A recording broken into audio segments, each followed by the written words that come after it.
ya sassy crew. In the early days of the demo, people discovered a certain elder dragon that can be encountered through fighting many monsters at nighttime. The discovery of it spread through the internet, and of course, players would clash with it just to have a small look. After seeing that it is level 75 and getting obliterated instantly, people just noped out of there pretty quickly. Of course, there were some that tried to do something against her, but those AoE spams were just too much. So for the longest time, Namielle had been considered actually impossible to beat without any cheats. Still, people tried, because the Monster Hunter community has got a lot of determination. After finally beating Brachydios and Espines, I thought, sure, why not? This thing is thought to be impossible. Let's throw hands with an Elder Dragon. What can go wrong? This video is both a journey video and a sort of guide where I will be showcasing what setup I used to get through each of Nami's phases, what decision I made during the fight, and of course, how this entire journey felt and went. Like with all my higher effort videos, I provide timestamps so you know what gets talked about where. So if you're here for the guides, this is where you have to go. Alright, let's get into the video. Starting a battle against a level 75 Elder Dragon while only being level 10 seems like an action only a crazy person would take. I mean, in the very first turn it one-shots your entire party. In the fourth turn, it does it once again. The turn after, she attacks your whole party again. Players all over the world got obliterated over and over and over and over and over again. It was no different for me. Although I did see that I dodged some attacks when using defensive Ditty, and also got some stuns when using purple gypsyros. So I thought to myself, what if I get these things at the right times? Namielle also does some head-to-head attacks. So what if I try to force the ideal outcome? I managed to wither away health of other bosses using poison, burn, etc. Riding at the right times, getting good stuns, so perhaps there's actually a chance. So I continued to bash my head against her, trying out multiple things that could help me survive the endless onslaught. I died and died and died and died and tried many different strategies. I tried using Korra, but she would just die way too quickly. Then I went for the other characters, hoping their debuffs would do something as well. At one point I went Eleanor. Okay, that fortified spirit looks huge. I was able to survive the first few rounds pretty consistently. However, I lacked a lot of damage since burn wasn't that effective. So after all, I still went for my goat Ogden. Though I believe that Eleanor is still a good choice. Eventually, I survived the double AoE attack in Namielle's powered up state, and she switched to her dry state. That gave me hope. Because there, she never did an AoE. Then, in the normal state, she also doesn't do that much. Quite a lot of turns of kinship farming, setting up hunting horn nodes, depleting the wyvern soul gauge, and overall strategy setup. It's possible, I thought. If I could get far enough to reach the dry phase, I could set up my kinship and all other things in order to slowly, but surely, chip away at her health. So now that hope is 100% there. Time to actually get the rappel. During my tries, I created a table to find out how the phases work and what moves can be skipped, so I could fight this Elder Dragon a lot better and predict its moves. So this is what I created. By the way, the plus indicating a quote-unquote skip turn. If the attack would happen again, I knew that it wasn't truly skippable. So after many attempts, Here is what I found out. The start of the fight is always the same. First turn, skippable Glimmer Strike AoE. Second turn, head-to-head attack. Third turn, non-typed single target attack. And fourth turn, unskippable AoE. Then she is in her charge state. She starts with a skippable AoE. Then she does a single target attack or a head-to-head attack. Also, the number of those attacks are not always the same. Sometimes she just does one, sometimes she did 3. And then after, she does 2 unskippable AoE attacks. But after that, she went into her dry state. And for 4 whole turns, she did head-to-head attacks or single target attacks. After that, she goes into the water mantle state again and does 2 head-to-head or single target attacks, and afterwards an unskippable AoE that goes back to her charged state. The pattern continues and then repeats. So, what's the strategy for this? This first phase can be approached in many different ways. There's no one true strategy. However, I can give you some recommendations. For your partner, there are 2 people you can choose from. Ogden can provide you with constant poison upkeep and also tends to use his kinship skill more often. His hunting horn provides you with a dodge S buff. His second hunting horn skill raises your current buffs by 1 tier, meaning you can get to dodge M and sometimes even dodge L if you survive for long enough. Eleanor is therefore a more consistent strat. She will use a party-wide buff as soon as she reaches 1 heart. This buff gives you and your monstie the fortified status, which lets you tank 1 of Namielle's attacks, meaning you have to reset less for a good RNG start. For this first Nami phase, you have enough time to set up kinships afterwards to make up for the loss of poison DPS. Now for your monsties. The GOAT, the legend, Purple Gypsaros cannot be missed out on. Tailstun is just such a good move, with it coming in first, doing a lot of Wyvern Fell and having the chance to stun. You can take multiple Gypsaros with you, for example the water one with Wyvern Fell up, and or one with Volt Arms to proc more status things like Poison or Blast. Another core part of your team is the neutral element Red Queen Raffian. You can get her by doing the habitat restoration from the Blightstone Woods area, meaning that you need to take down the feral Brachydios first, guide in the description. This Dread Queen has the X skill Solar Cry, which fills your kinship gauge. Since a ride is what we're gonna be using to tank all of those unskippable AoEs, you need a reliable way to fill up kinship, which is where she gets called in for. For your technical monstie, you can use Espinaz. If you don't have one, take Cuckoo for Fire or Water Narcilla for a lucky sleep and the Wyvern Soul Defense down S skill. Gear-wise, you definitely need a hammer with Sweet Spot. In previous runs, I used the Venom Monster hammer, but later switched to Chatacabra hammer. Same Wyvern Fell, but it has an ability that lets you do some damage against the Wyvern Fell gauge through normal attacks. Also, a decoration slot for the Pet or Pep Talk skill. Then I used the Magicka Charm Hunting Horn for heart recovery.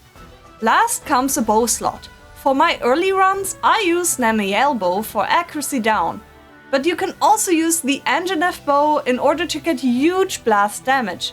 Then it's more important to properly manage Wyvern Soul staggers and kinship rides. Your armor can be the Brachydios armor since it lets you tank 1 hit for free, and it also makes your Blast Blight explosions do more damage. What I used for this phase was the Adel armor with a quick S deco equipped. Because of that, I most often moved before Namielle, which proved very useful for cancelling a turn with stagger using Sweet Spot. When you're lucky, you can also get an item saver to activate when you use a Vital Essence, giving you the item back and letting you use it again. Another option is the Namielle armor for better stamina management. So, how did I approach this phase of the fight? You have two options for the very first turn. Reset for a successful stun, or eat the attack and hope for dodges later. Then, during other turns, you have to try and wear down the Wyvern Soul gauge as much as possible so that you can break it once she enters her charged up state. That way you can skip her skippable AoE and force her to use pure head-to-head attacks afterwards. Then your goal is to charge up your kinship gauge until the AoE comes. Meanwhile, get the hunting horn and play those notes to recover a heart.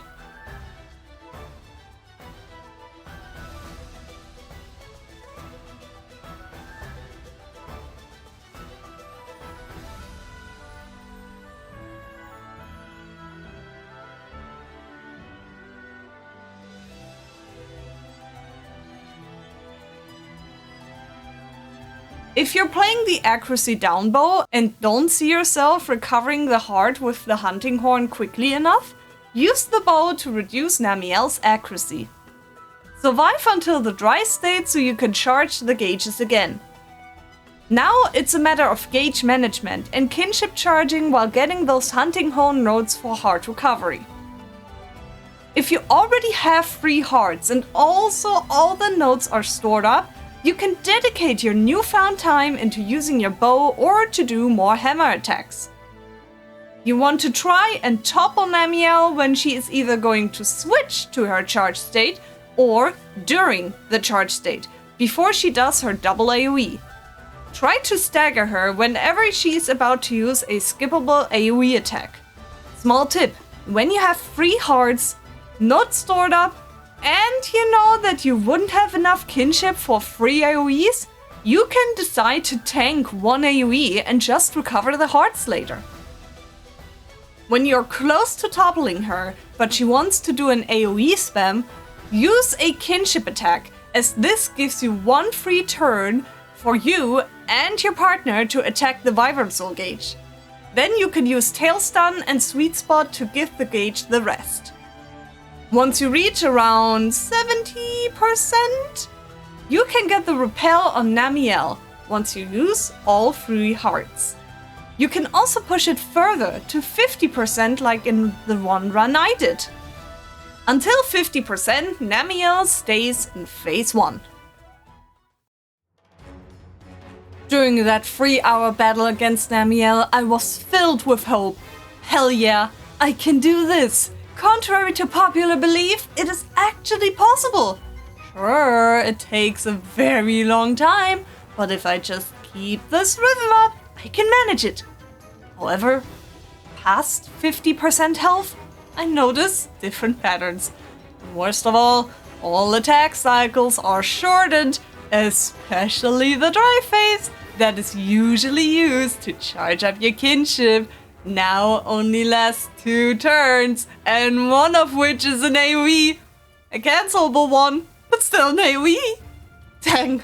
So that's it, right? Dream crushed. I mean, how are we supposed to survive that long? More AoE spam, less head-to-heads, basically no way of charging enough kinship and hunting horn nodes. But despite that, I kept on going. But sure enough, in run number 1, I quickly got annihilated as Namielle burned through my kinships and then through all of my hearts. Of course, me being the crazy person that I am, despite no confirmed Namielle kill yet and people saying that it should be impossible, I continued to fight her. Again, and again, and again, and again, and again. Yet I persisted, fought, and refused to give up hope. Slowly figuring out what I need to do to get a good beginning setup and when it was necessary to stagger, ride, etc. Hope is not lost. We just gotta keep on trying. The second phase starts at 50% HP remaining and has a new pattern. If you start the fight after a checkpoint, the beginning moveset will actually be the pre-50% one until you reach 50%. The start of each Namielle battle is always the same, so we got the skippable AoE, the head-to-head, the single attack, and the unskippable AoE. Once you reach 50%, this happens. Charge state. Now she has a shorter time until she does her double AoE attack. Sometimes there won't be a skippable Glimmer strike, and sometimes she skips a head-to-head. So it is basically Glimmer, single or head-to-head, multiples are possible, unskippable AoE, and another unskippable AoE. Then she goes into her dry state. And this is where the tragedy comes in. Only one single target attack or head-to-head, and one skippable AoE, and then it's Watermantle again. That is always the same. So it's like single target or head-to-head, another single target or head-to-head, and then we got another unskippable AoE. As you can see, the Watermantle phase is pretty much always the same. Sadly, the dry phase has received the biggest hit, now having the potential to ruin the run due to the AoE. The charge state is now another matter of luck.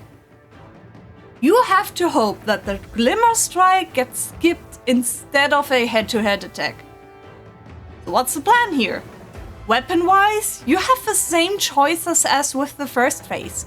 Best case scenario, you tailstun the very first attack, the skippable Glimmer strike. You can either continue the fight even if hit, or reset for a successful tailstun. If you're using the Nami bow, use accuracy down in turn 1. If you're not using it, go for a defensive ditty with your hunting horn. Hope you survive until the first turn of the charge phase. There, you have to see what kind of attack Namielle does. If it's going to be Glimmer strike, go for a stagger. So it's your job that you bring down the Wyvern Soul gauge far enough before that happens. Once again, charge your hunting horn nodes during any downtime, but also keep the gauge in mind. With this new dry state, you have to manage the Wyvern Soul gauge in a way that you will be able to get the break on the second turn of Namielle's dry state, as this will be the skippable AoE. A topple will force her to use 2 power attacks. Free kinship, so make use of it. Overall, your room for mistakes is much smaller. Use vital essences and carefully think about whether you need to rush for a topple or not. So, during my second run, I finally got another good rhythm going. I had found my hope once again. It's not easy to balance the spam, my stamina, the Wyvern Soul gauge, and to guess when I'm going to get a topple. And yet, I managed to bring it down all the way to the drool phase. Perhaps I would have been able to defeat her there and be the first to kill her. But I thought that I would move first with my quick S skill, so I decided to not use a surefire kinship skill. Well, of course BS happened, and so I got the repel instead. Had I known what would await me, I would have actually used that kinship skill. So, all I have to do now that I reach the last phase would be to just get one good setup going and then give Namielle the rest. Little did I know, was I going to have the worst 2 days of this demo. All I had to do is get one tail stun at the start and then survive until the charge state. That's all. That's literally all. Meaning, one tail stun, then not getting targeted by the single target attack. That's all. Well, too bad. I spent around 2 hours for one starting tail stun. And if I actually got it, I got screwed over big time afterwards. I ended up spending 2 whole days of trying over and over and over and over and over and over and over again to even get a good start. I was super demotivated. Why did I not use my kinship skill back then? I would have won already. Why do I get the worst RNG in existence? I would have had much better luck buying a lottery ticket. I was getting quite demotivated. Why was I cursed with such bad luck? All I needed was this good start. Then I could set things up. But thanks to your comments, I didn't stop. Although I thought there might be some sort of RNG bug. It is mathematically so unlikely to get that unlucky. Something had to be up. So what I did was turn off Steam Cloud and also save the game every now and then. And guess what? It worked! I finally got the normal amount of Tailstone procs. Didn't take long after that I finally got to try for real. Wonder how things would have gone if that apparent bug didn't exist, or if I actually used the kinship skill when I was about to win. If you start from a checkpoint, the beginning 4 turns are once again the same. Skippable Glimmer, head-to-head, single, unskippable AoE. The second phase pattern will remain until the drool phase. This is where you have to charge as much kinship as possible and get everything set up. Once you reach around 20 or 15% health left, Namielle will begin to drool, indicating yet another movement shift. The water mental state is the same as always, luckily. So it's a single target or head-to-head, single target or head-to-head, and an unskippable AoE. The charge state, yeah, no more Glimmer Strike, yay! Now only 1 or sometimes 2 single target or head-to-head attacks, and then the double unskippable AoE. Dry state is the same again, single target head-to-head, and then skippable AoE. Thus, the charge state is basically reduced in turns once again until the double AoE. Your goal now is to bring down her HP as quickly as possible. This is the biggest thing for the final checkpoint phase. Partner-wise, you don't really have a choice anymore. It's Ogden time for poison. Then, for your gear, you are basically forced to try and rush the fight as much as possible if you're starting from the last checkpoint. You don't have the time anymore to set up nodes for your hunting horn. It's now all or nothing. Your weapon should ideally be the Nami or Espinez gun lens for Daring Guard, which lets you tank 1 attack, the Chatacabra hammer, and the Engineer bow. For your armor, you equip the Brachy armor. This gives you tenacity, which lets you survive 1 hit, and also Bombardier for higher blast bite damage. If you don't have the armor and can't craft it either, it's Namielle's armor, Espinez armor, or Edel armor with the Quick S decoration. Your monsters are 2 purple Gypseros, Espinez or another technical monster, 2 neutral element Red Queen Raffians. Now for your strategy. Getting a turn 1 tail stun is a must now. So save your game and restart it if you don't get the stun. So you stun the first Glimmer Strike. You need all the hearts you can get. While Gypseros tries tail stun, you use blast coating on your bow. Then you have to hope that the single target goes against your partner in round 3. If not, then in the next turn, you have to hope that the Glimmer Strike misses you, or you just use a Vital Essence and try to get good kinship management later. Aim to get the Vibrant Soul Gauge close to breaking on the turn Namielle uses the AoE to switch to charge mode. Because remember, if you're still not in the drool phase, there is a chance for a skippable Glimmer AoE. If she is in her drool phase, it's not necessary anymore. Once she's in the charge state, aim to fill your kinship gauge as quickly as possible so you can ride your monster once she starts her double AoE. If you have 3 hearts on that double AoE, ride 1 and tank the other. Preferably ride the first in case you get a very lucky dodge from the Dodge Up S skill. If you don't have enough hearts, ride your Monstie and use a surrogate gem on them. They will dodge a single attack so you can tank the second AoE. While doing so, make sure to manage the Wyvern Soul gauge so that you can cancel the cancelable AoE in the dried up state.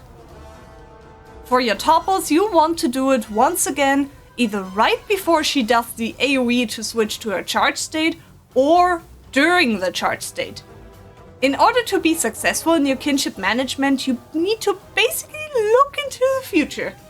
Nah, no wizard stuff or anything, but take note of your current situation and think about if your allies will go down, what kind of attacks you and your Monsties can do with your current stamina. You could do what I did and move your mouse in accordance with the moves you see you and your partner do in the future, to see if you can break the gauge in time when you proceed with your current plan. Keep your Blast Blight up as much as possible, but don't lose sight of the Wyvern Soul gauge. Use Quickshot to deal necessary quick damage against the gauge. That is a lot of management, and it can be a bit overwhelming at times, but you will get the hang of it. After I finally got a good start to set up my team during the fight, the combat encounter actually went relatively smooth. I mean, I was obviously very locked in. After all these hours of terrible RNG, there was no way I was going to let that opportunity pass. So I fought on, carefully thinking about my next moves, holding my breath for the untyped single target attacks, and constantly looking at the Wyvern Soul gauge. I watched Namielle's health bar go further down and further down, until it came to this moment. The Blast Blight was going to proc next round. I have my kinship attack, and there was nothing more standing between me and the victory. I couldn't believe it. Finally, after all those hours of trying and getting my butt kicked by RNG hell, it's finally done. And who could be a better monster to use the final kinship attack than the goat, the legend that carried us all through the demo, Purple Gypsy Rolls. With the final kinship attack finished, Namielle blew up with a bang. And that was it.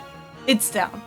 The myth, the legend, a level 75 monster against a level 10 team. The impossible had been done, and I could not have been happier. By defeating Namielle, her eggs show up in the dens in the Mirror Lake area. She shares her egg skills with Dread Queen Raffian, but one thing that is really massive are the passive skills she can have. They make it much easier to charge up kinship. Now then, I really hope you enjoyed the video. If you were here for the guide part, let me know if it helped you.